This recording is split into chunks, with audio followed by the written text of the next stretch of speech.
Hey, what is going on everyone? Mr. Solomon here. Welcome to another Dragon Saga's Newbie Guide. In the last part, we wrapped up both the Water Temple and Steven trading ports, as well as introduced to Expert Mode. In this part, we're going to go to the next location, Caligon's Fleet. Now, you're noticing my gold counter's a little low.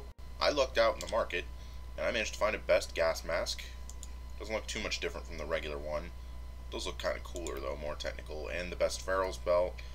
I probably could have saved the best Pharaoh's belt, like not buy it, but in case of the event that I do like end up dumping the gas mask, I can still keep the final crit success. I don't want the crit damage because it's not that much from the gloves, even though the gloves give a lot of core stats, but it's still okay. Anyways, now we're going to tackle Caligon Fleet's mission map. To get to Caligon Fleet, simply go to Steven Trading Port. And we will use the jump pads here to get to the northmost end of the port. And the entrance is right there on a pirate ship.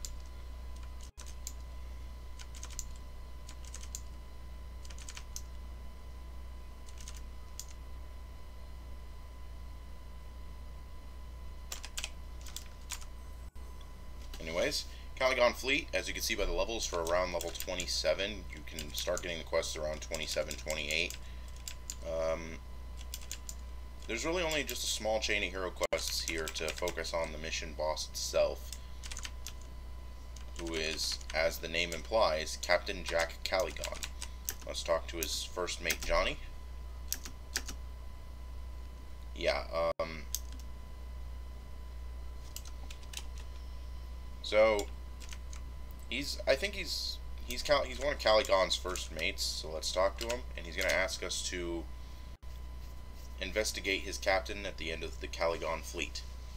Now then, Caligon Fleet is a pretty cool mission map in comparison to the likes of Bearded Whale Coast and Steven Trading Port. There's a lot more monsters per map, and the maps are bigger, which you don't see it here because this is I was fortunate enough to luck out on a smaller map, but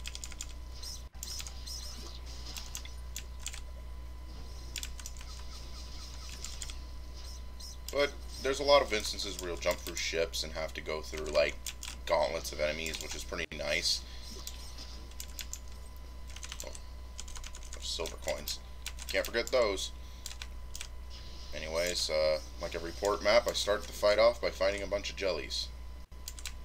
A lot of sense. I'm going to skip this map part first because there are packs of monsters over here. I should have took the first spring jump.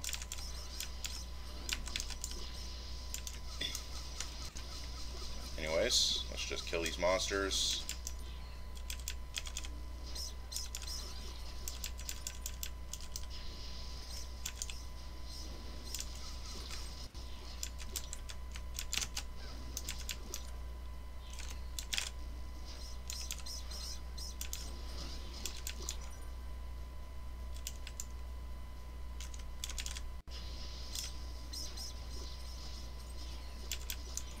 Alright. That took us about a minute, so let's enter the boss room. Anyways, the boss of this mission is Captain Caligon. His name, I think his real NPC name is actually Captain Jack Caligon, and he is meant to sort of look like he's straight out of Pirates of the Caribbean.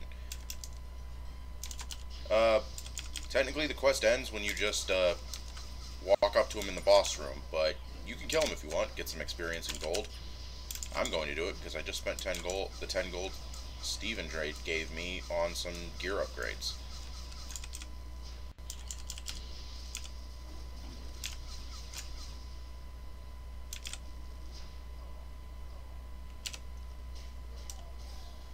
And it gives us a little bit of extra experience too.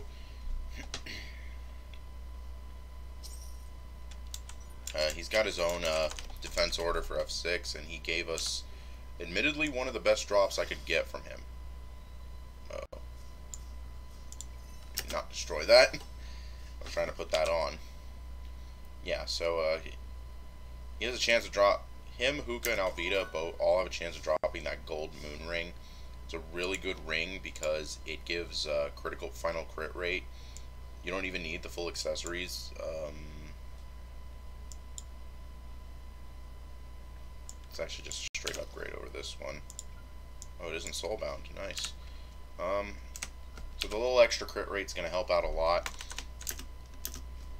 So we've checked on Jack Caligon's status, and now we need to go and defeat 10 of each type of pirate in the arcade mode.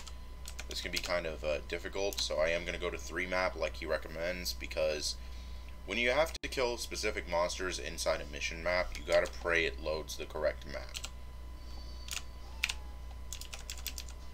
Anyways, this is what I was talking about with like how big Caligon Fleet is in its mission maps. You're literally hopping from ship to ship here, and it's pretty awesome to kill a large chunk of the pirate crew at once like this. Anyways, the shark deckhands are here, which is pretty nice, so we can get them out of the way.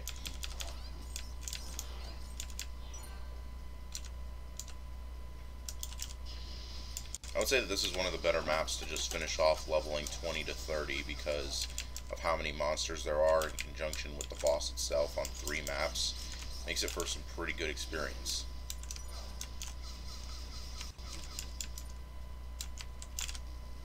Alright, so that's all 10 shark deckhands. I hope you find the others in the other 2 maps. Hope I don't get stuck in a bonus room.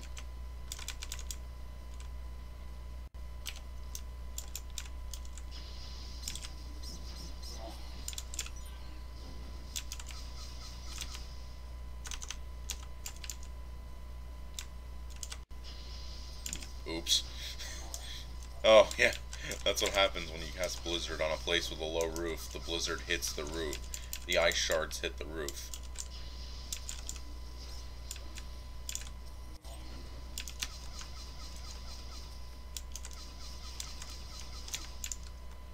Anyways, 1 map I already have.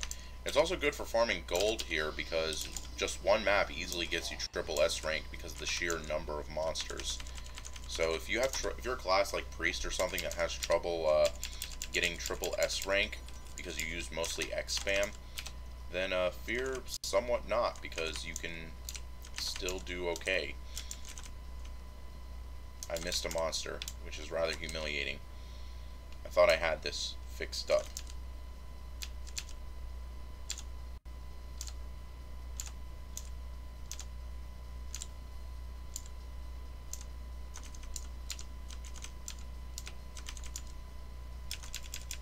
I missed it all the way in the beginning. What was it? It was a crab. Now it's dead. Now I have to walk all the way back. So much for efficiency. I stress myself on efficiency, yet I can't pull it off.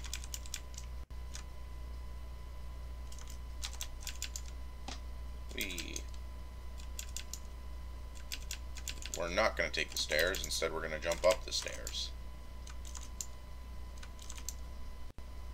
Alright, map number 2. And it is not a bonus stage, but instead, I'm pretty sure there's a... One thing I find weird about Caligon Fleet is that, like, the lower portions of the cabins are partially in water. I mean, like, I've never sailed in an old ship like that, but are those lower decks typically filled with water like that? That seems to be like a dangerous sign if you're taking on a lot of water.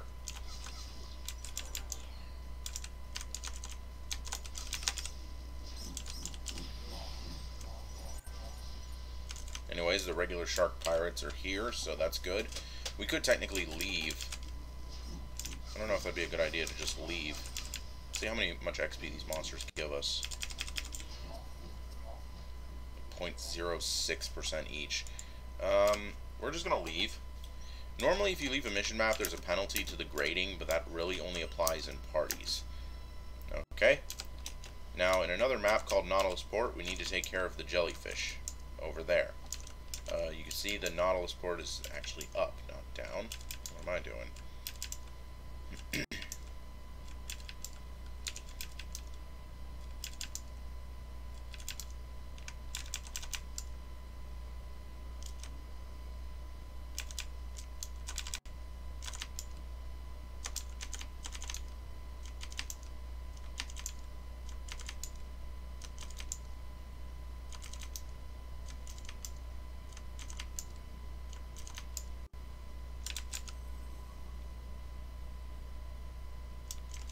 Anyways, Caligon Fleet. It's a good thing I did this quest because it gives you, once you get here, um, much like with Wailing Hill, there's a reason why it's an okay thing to actually do these, to actually make sure you can have the Puff Tower locations of these down, and it's for something much later. So anyways, we just need to defeat 20 of each type of jelly. We don't have to be, like, specific.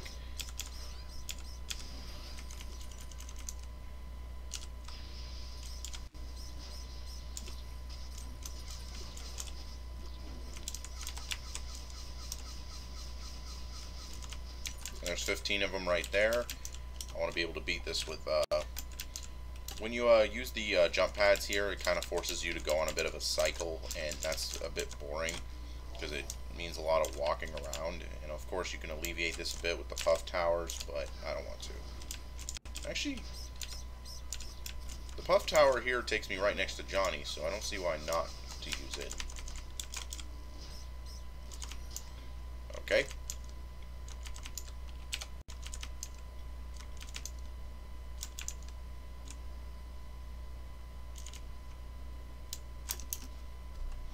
So we're going to warp straight to Caligon Fleet. It costs 57 silver, so I should probably be focusing on getting some gold, considering that quest only gave me 8 silver. So yes, I was a bad person. I was too greedy. I just wanted to see Captain Albeda's embarrassed face. However, he is different. He was the first person who was nice and kind to me. And that dude, that day we were holding a treasure box and heading to the Temple of Water. However, Caligon was really curious about what was inside the box. This time, my request is very simple. First, let me finish my story. When we arrived at the Temple of Water and searching for a proper place to hide the box, Caligon was protecting it. When he went back to him, Caligon became violent and attacked him. It's not because of the real pain, but it was that he felt lost a lot to the Reek guy. Nope, he just feels sad. It's because the person standing in front of you can be a psycho because of the treasure. That's why it made me sad. I feel really angry with him when I talk about it again. Caligon, I won't allow you to enjoy the peace. Of course it is the fact that I can't deny, which I want to borrow your power for that.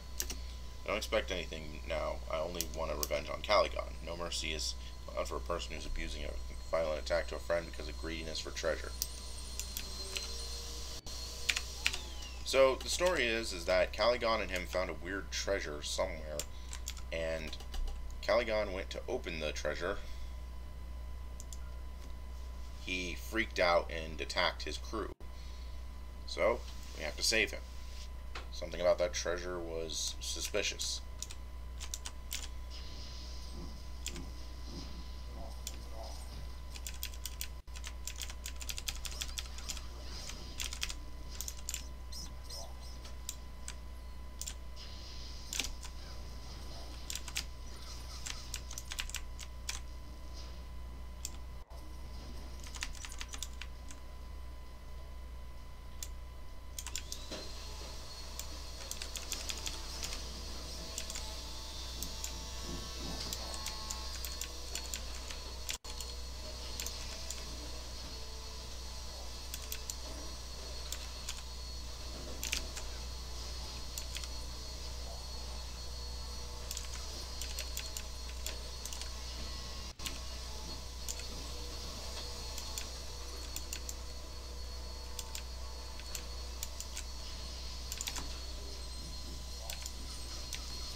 I missed a pack of monsters.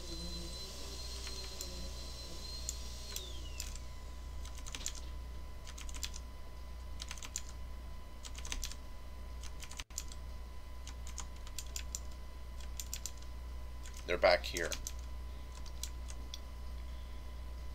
Yep, they're right here. Because I went I went on the jump pad too early. Like I said, this is probably the most.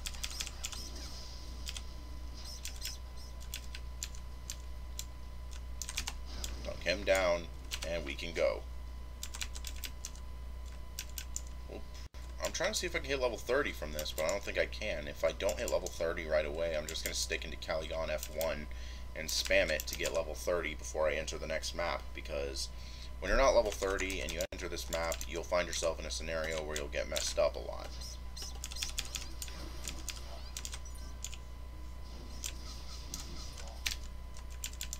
make sure I kill everything, because don't want to have another awkward moment. 42 monsters to go.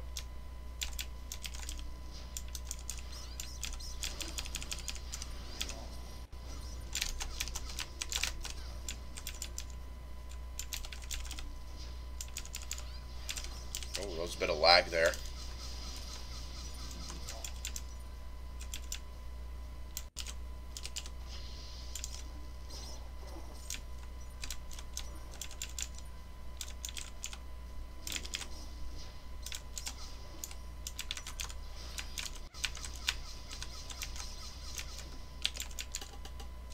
Three to go in the second area, and now we just have this last area before we can face the good captain himself.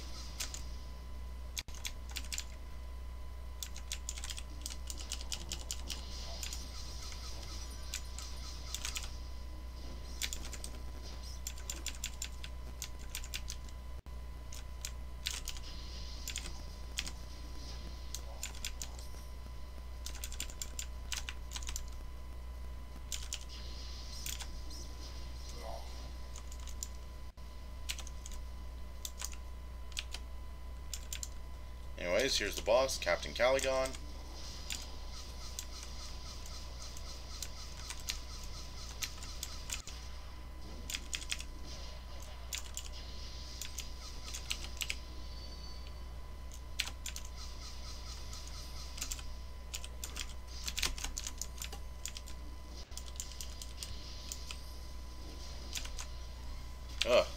Couldn't really remember.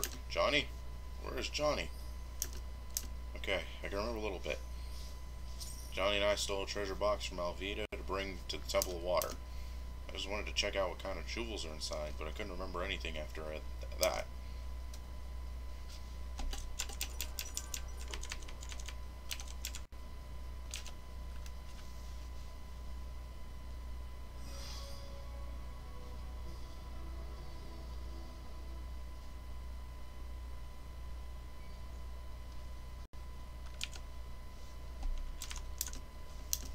Thank you. I really owe you a lot. I won't forget your help. Caligon was just lost his mind because of the jewel we stole. Never imagined him in that way. I feel like I received a surprise attack. Okay, that wraps things up here. Trying to see if I can get level 30 really quick before I go move onward to finish these two quests.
Go.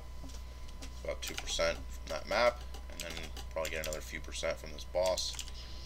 We'll just do this, spam it to get some gold and money and such. This is what I recommend you do, is to just hit 30 before the next map, because, well, it's a new town and there's a new series of mission maps and dungeons that become available. I could just turn in the quest, but I want to be close to 30 when I do it.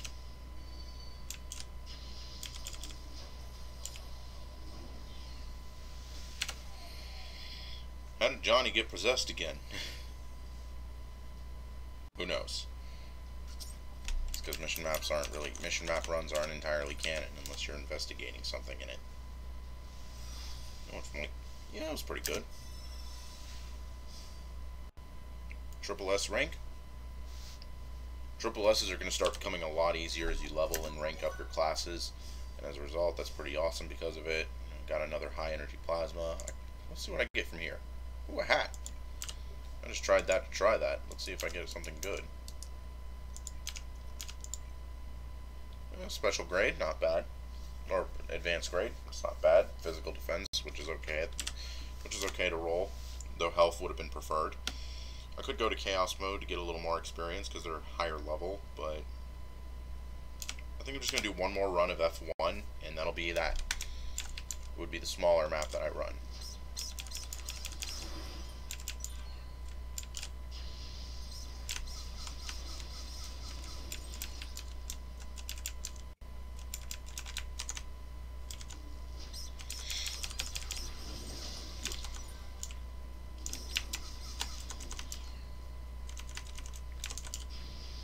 Excuse me, I got the sniffles.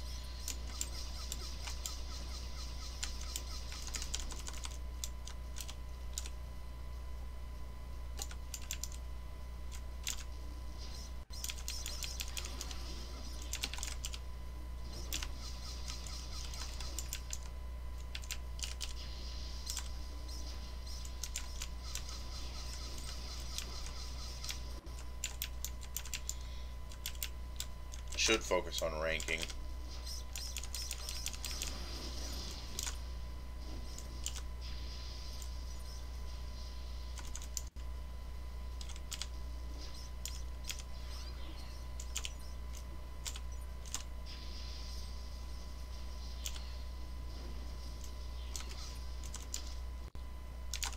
There we go. Get at least an A rank so it'll become S rank when we kill the boss.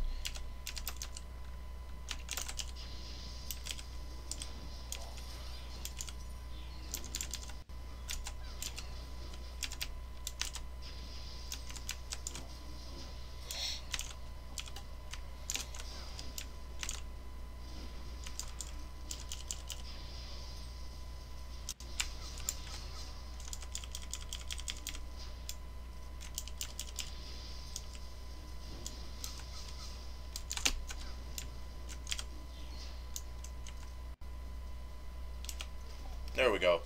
I think that'll do it. This one gives about 3%, this one gives about 1%, so it'll be almost right at 30 by the time I do all the Talk To quests, which will be perfect. I have a method to things, don't worry guys. Probably thought I was going to be stuck off leveling myself, huh? Well, not necessarily. Got a nice S rank. S rank is the minimum I need to get stuff like plasma and such, so that's pretty cool. Yeah, these are starting to get not a lot. Once we start getting more, we can start unboxing these for sockets. There's not really much I want to unbox with sockets because when you're level 20 to 40, there's not a lot of gear that you keep permanently. Like 40 to 60 is understandable because there's a few pieces of gear that you'll keep forever or until like 65 or something like that, where the level gaps are pretty few and far between. I'm supposed to be this way.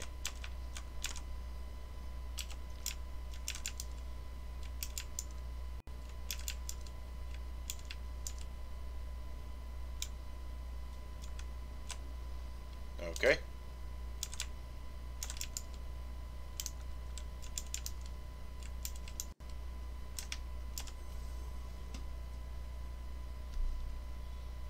Anyways, we have a new city. I'll explain it much like with Port of Winds because it's been a little while. It's taken its time.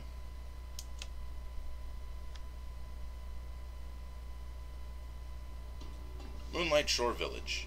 A quiet shore village. One day, evil spirits from the past gathered one by one.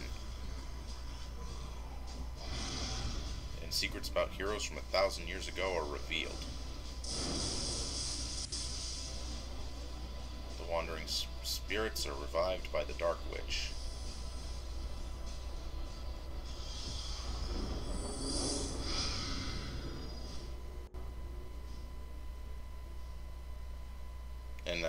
there's this guy. Anyways, Moonlight Shore Village. If you prefer a village a little more quiet than Port of Winds, well, it's right there. There's a lot of hero quests available, here, and there's a lot of stuff that goes on. First off, let's talk to Jess, because we were sent by someone. Hey, good to see you again. I have a favor to ask you. Oh, Evan told you to bring back Artis's treasure as soon as possible. And actually, the favor I need to ask is related to that. He's gonna not give us that favor until we hit level 30. I can tell you're part of the Fellowship. You did great getting here in this day of chaos. He's not gonna talk to us until level 40. However... Oh. Wow, really? 1.5%? You guys are jerks. I have not entirely thought this one through. In fact, a lot of quests here are 30 plus, and I thought I was going to gain them here. I thought my math was right. I thought there was another talk to quest or something. 29's not too low for this area in the game. Trust me.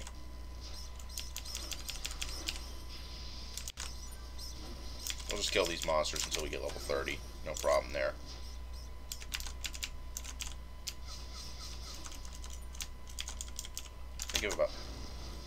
They give about the same as their mission map counterparts anyways.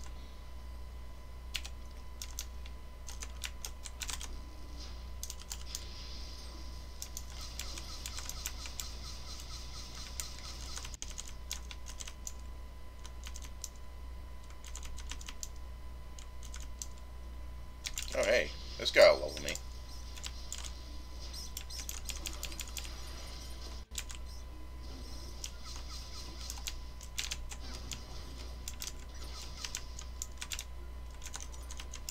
Okay, 0.4%, 0.4% to go. There we go, level 30. Congratulations. We got a new chain combo we can use. Let's demonstrate it. Shoots a tornado.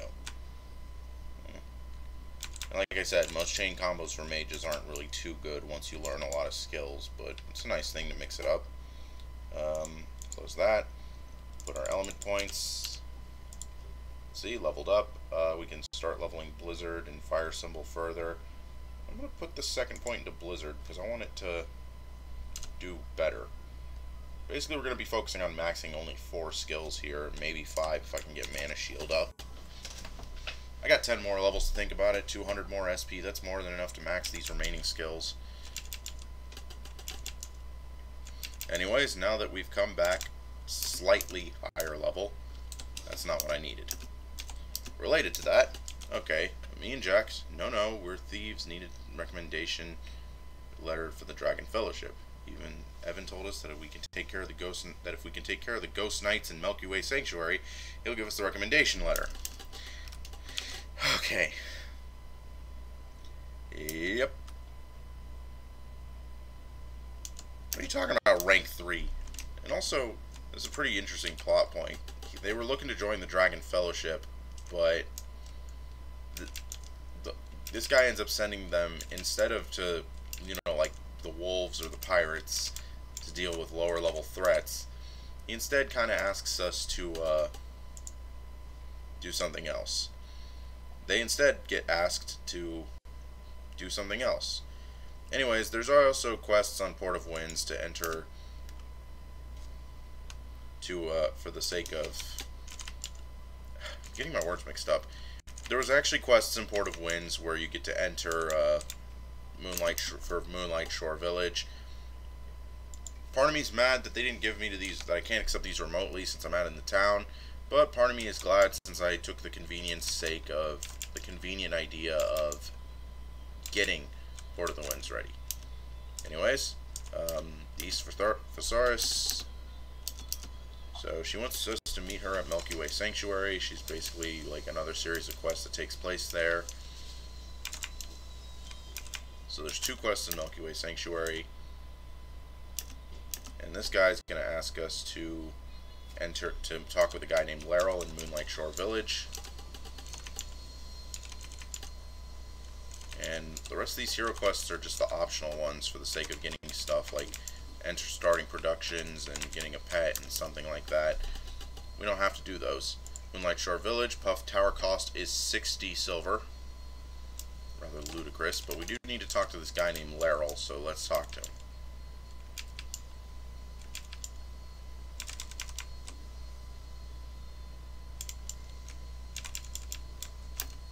Anyways, for the new journey, yes, just need you to decode this diary for us. Okay.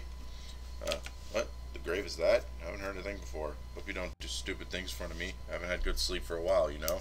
It makes my brain blank. I see. I'm not sure about that thing. Farrell's diary or whatever, but you don't have to gain favor if you want to ask me something anyways. So, we're going to ask him to translate Farrell's diary for us to see what it needs. However, he has a problem. He can't sleep because the undead are stirring within the graveyard behind him. So, we have to go to the catacombs and defeat the coffin keeper inside there, who has been corrupted and zombified. Yeah, I know, we just had a lot of quests involving the first mission map in this area, but it's a good idea to tackle this first. It can be a little tricky, though. The bosses here are a little troublesome. There's no map. Anyways. I'm seeing some people here. Cool. Anyways. So then, the dungeon is the underground graveyard. Yes, both of these do have expert modes. This one requires... This is the level 30 graveyard. And there's a level 35 graveyard next to it. We're not going to go to the 35 graveyard for a while now. In fact, actually, it's a bit of a misleading title. You don't enter it at 35, you enter it more at like 36 or 7. But anyways, the underground graveyard is full of these weird, undead, and ghoulish looking monsters. They're pretty tough compared to normal monsters, so just be careful of that because of their attacks and status effects. But I'm pretty strong right here, so it's pretty interesting. It'll be pretty easy.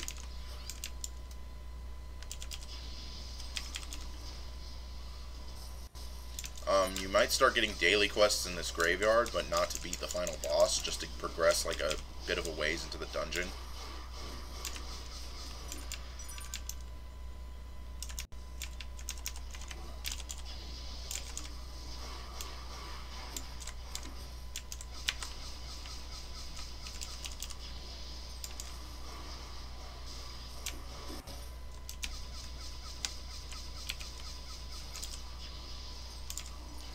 One thing I'm going to tell you right now is that the monsters in this dungeon give really good experience compared to their to the mission maps around the city.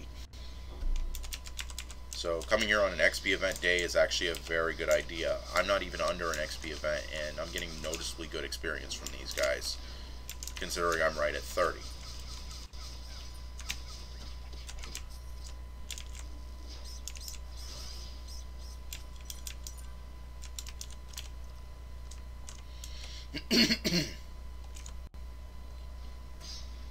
Anyways, this dungeon has 3 mid-bosses, the first of which is Bone Frag, who looks really weird.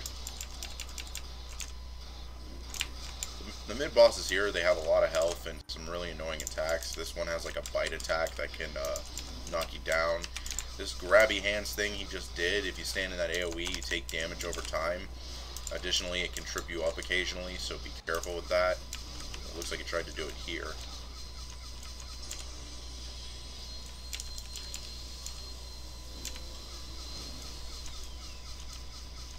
It looks like it's trying to do like a black hole effect and crowd control me, but it doesn't seem to work.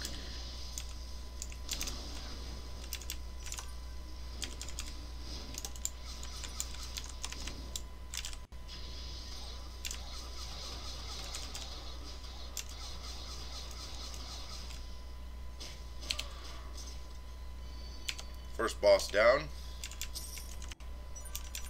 I'll pick up some of the stuff he drops. One of the notable drops is, ooh, this right here, Coffin of Rest. It works like a safety foam. It just has a neat little cosmetic effect where your character gets put in like a coffin, which looks nice.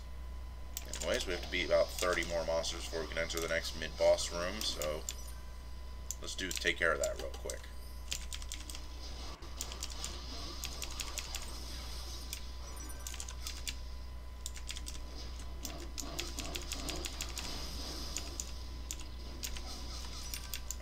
things like mummies, they can knock you down.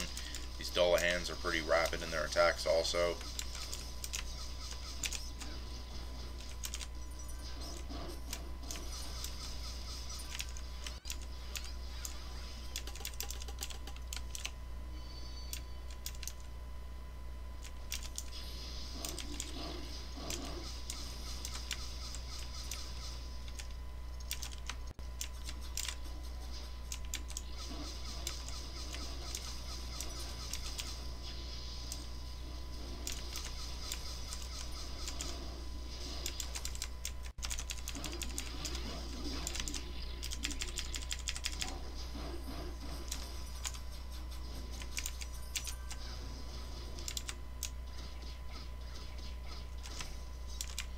Anyways, next mid-boss is available.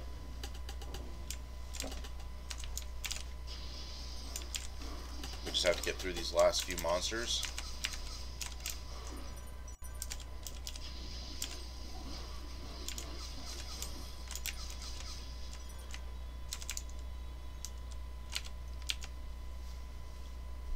Next mid-boss is Catler.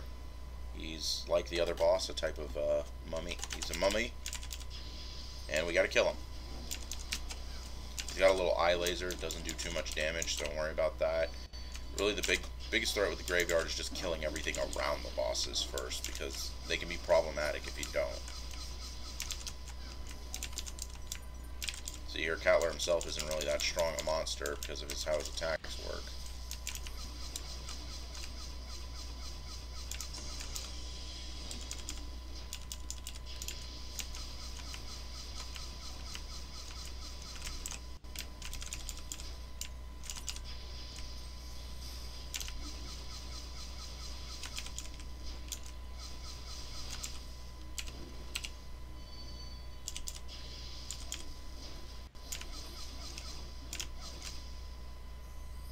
Next boss down.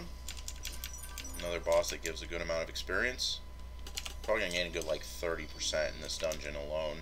Maybe a little more, which is good because it makes leveling a little bit easier. I don't know. We'll see how it is.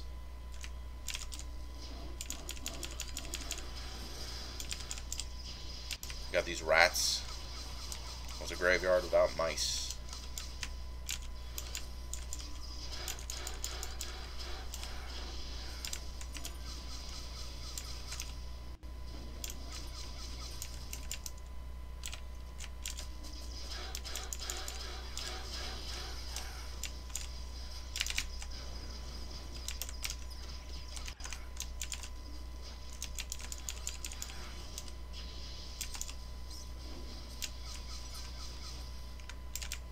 Pathway that's not really open yet. We'll get there eventually.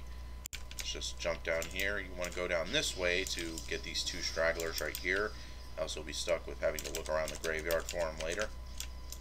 That's a lot of Dullahan.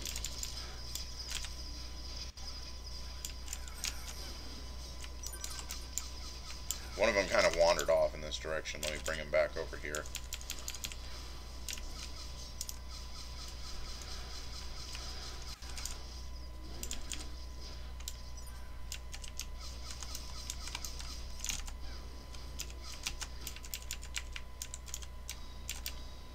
Okay, now for the location of the third mid-boss, which is over here behind another wave of monsters.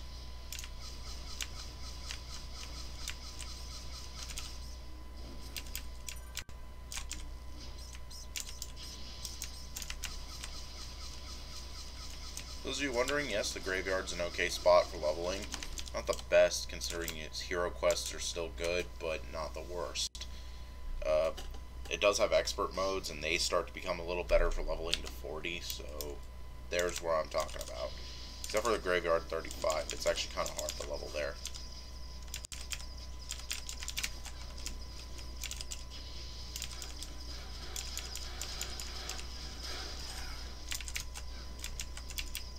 Watch out for this rat, he does a lot of knockdown attacks. Like that one right there. When a bunch of monsters are attacking you at once and this guy decides to do that, it gets kind of bothersome. especially if you're a class that relies on like keeping the enemy still for AoE damage.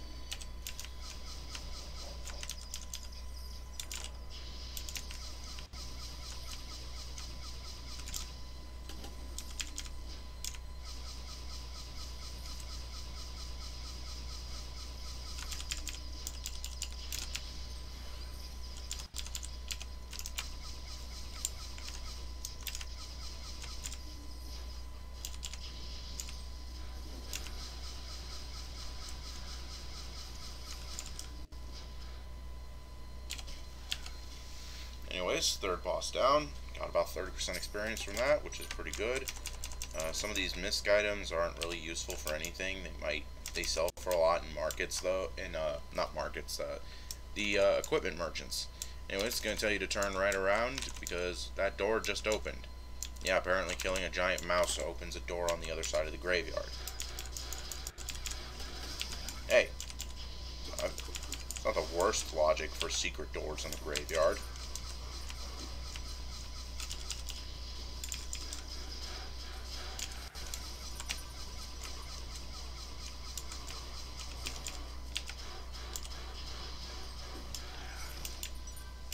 Okay.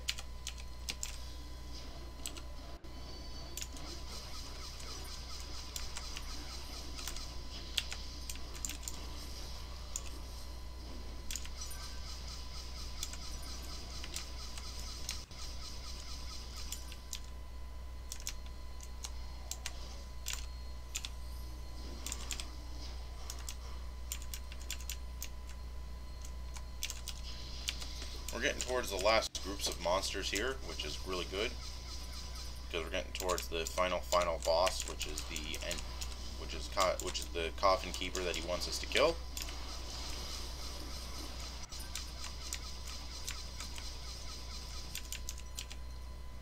Open this door, and there's more monsters. Who would have thunk? Don't worry, there's not that many this time.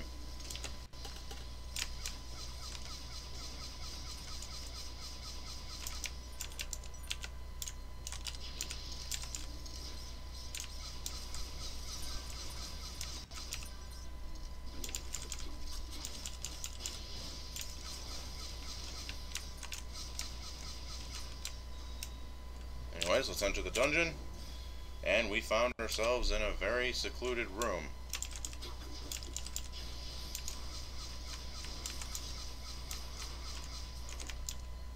Before we go to this middle section, let's go to these branching sections right here and kill these monsters down here.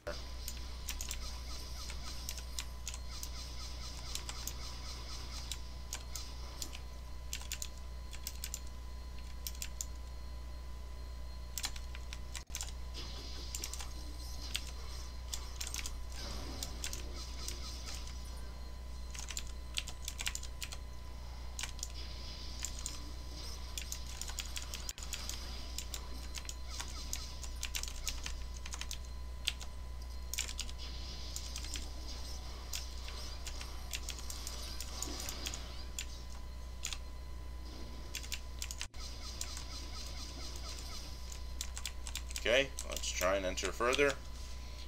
As the trigger to fight the boss of the graveyard, Kajimoto.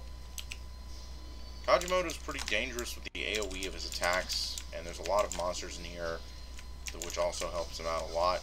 One of his attacks is to use a spectral coffin to summon a bunch of grabby hands to try and knock you around a bunch. You can also drop coffins on your face. He's overall not that hard a boss. The problem is that there's a bit of a cramped spacing where you fight him, so it can be kind of difficult with all these monsters running around.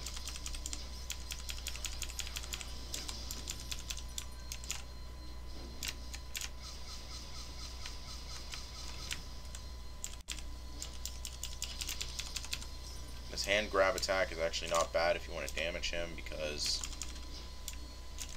he stands still for a very long time when he uses it. He has this dash attack, which is basically gets him all over the place. But we've beaten him. Hopefully the Gravekeeper can sleep a little better. What was in his coffin? A little girl. Anyways, Spirit of Light follows contract with the White Magician Milky Way. Don't have much time. Go to Spectre's Tower. Yep, something's going on here. Milky Way is a weird name. Well, okay, so the official translation of the name is Minire or Mirine, but that translates to Milky Way apparently in Korean, so I'm pretty sure Mirine is like, you know, the real name. It just got messed up. Anyways, underground graveyard loot boxes. Let's see what we get. Absolute crap. Good experience though. About 40%. You have a team to run this with you, it's going to be really fast.